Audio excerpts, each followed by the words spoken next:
ओम शांति। पुस्तक पठन श्रीमद् भगवत गीता रहस्य। लेखक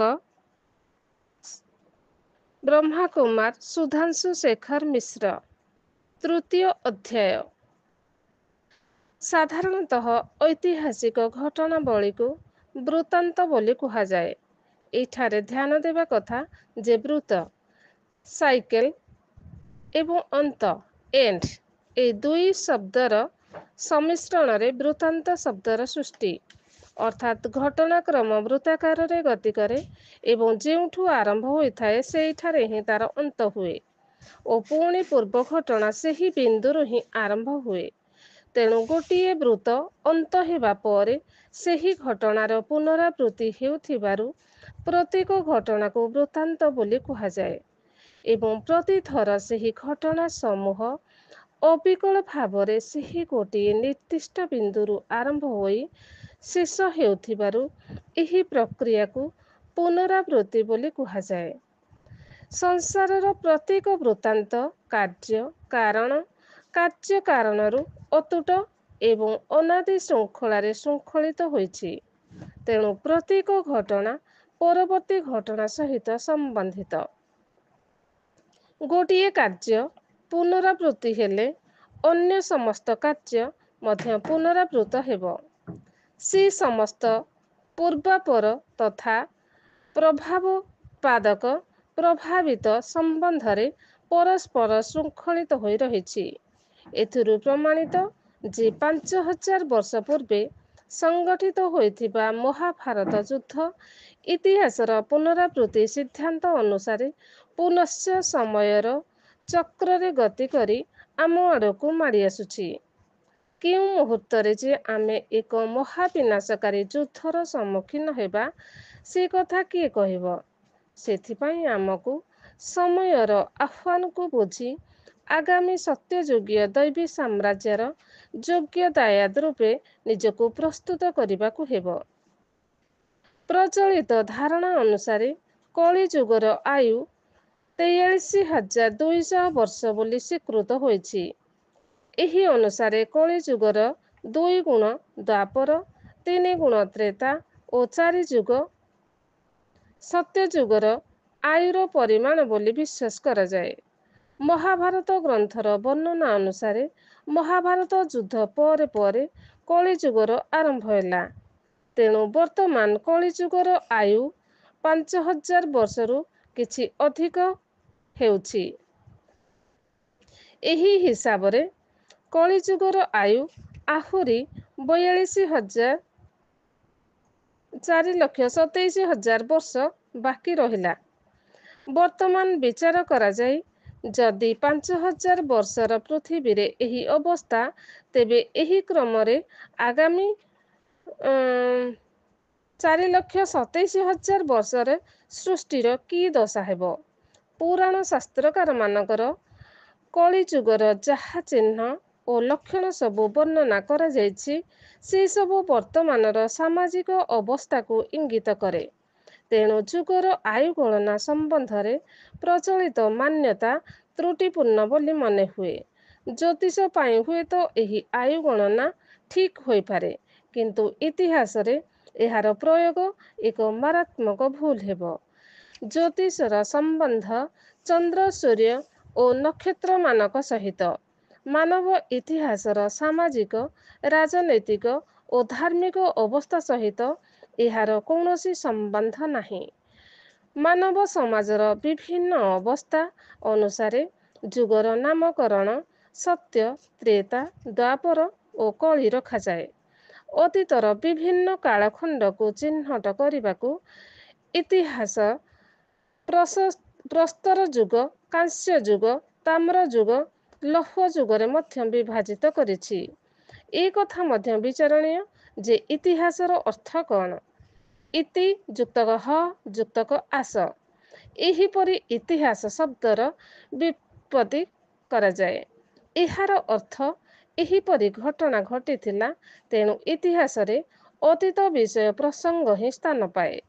तेणु युगर नामकरण और कालमान निर्णय कलीर अंतिम पर्यायर ही करा जाय पारे। ଜ୍ୟୋତିର୍ବିଦ୍ ମାନେ ପରବର୍ତ୍ତୀ ସମୟରେ ଏହି ଯୁଗମାନଙ୍କ ନାମ ବ୍ୟବହାର କରି ସ୍ୱ ପଦ୍ଧତି ଅନୁସାରେ କାଳ ନିର୍ଣ୍ଣୟ କରିଛନ୍ତି। ଦୀର୍ଘ ସମୟର ପରିମାପ ପାଇଁ ଜ୍ୟୋତିଷରେ ଯୁଗର ଆୟୁ ବୃଦ୍ଧି କରାଯାଇଥାଏ। ପ୍ରାଚୀନ ଗ୍ରନ୍ଥମାନଙ୍କରେ ଏହି ଯୁଗର ମାନ ସବୁ ସମୟରେ ସମାନ ନିଶ୍ଚିତ କରାଯାଇ ନାହିଁ।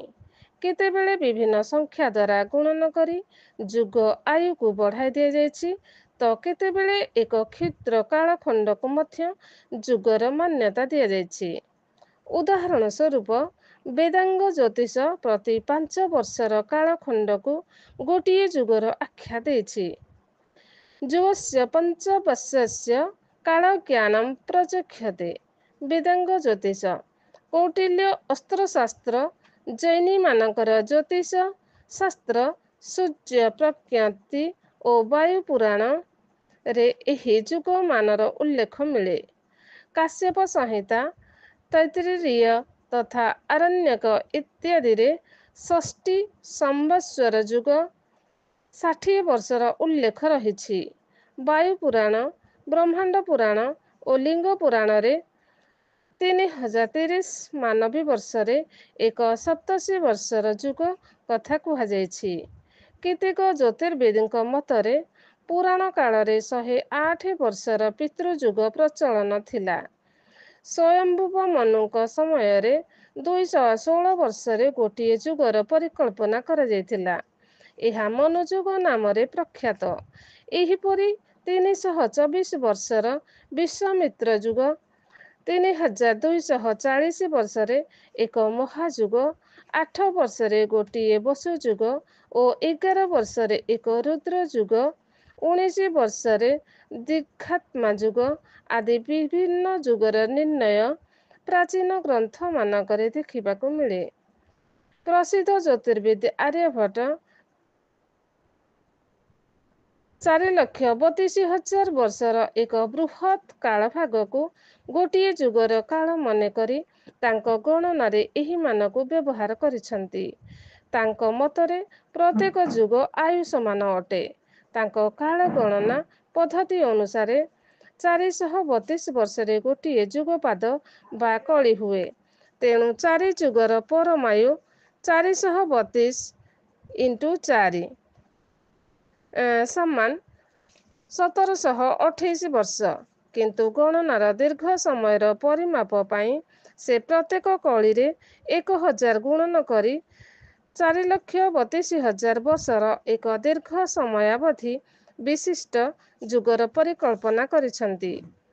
ଏ ସମ୍ବନ୍ଧରେ ପ୍ରସିଦ୍ଧ ଜ୍ୟୋତିର୍ବିଦ୍ ଏସ୍.ପି. ରୟ ତାଙ୍କ ଆନ୍ସିଏଣ୍ଟ ଇଣ୍ଡିଆରେ ଲେଖିଛନ୍ତି, Aryabhatta makes a special mention while discussing the historicity of the Puranic Yuga system. Beginning with the Atharva Veda, the sage felt the need for a long period of, say, 10,000 years or more to describe the creation, and cosmologists astronomy also required a long period to describe the revolution number of the planets. Ever since the planets had intruded upon the Indian lunisolar astronomy, ଅର୍ଥାତ୍ ପୌରାଣିକ ଯୁଗ ପଦ୍ଧତିର ଐତିହାସିକତା ଉପରେ ଆଲୋଚନା ସନ୍ଦର୍ଭରେ ଆର୍ଯ୍ୟଭଟ୍ଟଙ୍କ ନାମ ଉଲ୍ଲେଖନୀୟ। ଅଥର୍ବ ବେଦ ସମୟରୁ ଆରମ୍ଭ କରି ସୃଷ୍ଟି ରଚନା ବିବରଣ ଦେବା ପାଇଁ ଋଷିମାନଙ୍କୁ ଏକ ସୁଦୀର୍ଘ କାଳଖଣ୍ଡ ଯଥା 10,000 ବର୍ଷ ବା ଏହାଠାରୁ ମଧ୍ୟ ଆହୁରି ବୃହତ୍ କାଳଖଣ୍ଡର ଆବଶ୍ୟକତା ଅନୁଭୂତ ହେଲା। ଭାରତୀୟ ଚନ୍ଦ୍ର ଓ ସୌର ଜ୍ୟୋତିଷ ଗଣନାରେ ନକ୍ଷତ୍ରମାନଙ୍କର ପ୍ରବେଶ ପରେ ସେମାନଙ୍କର ଚକ୍ର ଓ ଗତିର ବିବରଣ ଦେବା ପାଇଁ ମଧ୍ୟ ଏକ ଦୀର୍ଘ କାଳାବଧି ପ୍ରଚଳନର ଆବଶ୍ୟକତା ପଡ଼ିଲା। କ୍ରମଶଃ ଓମ୍ ଶାନ୍ତି।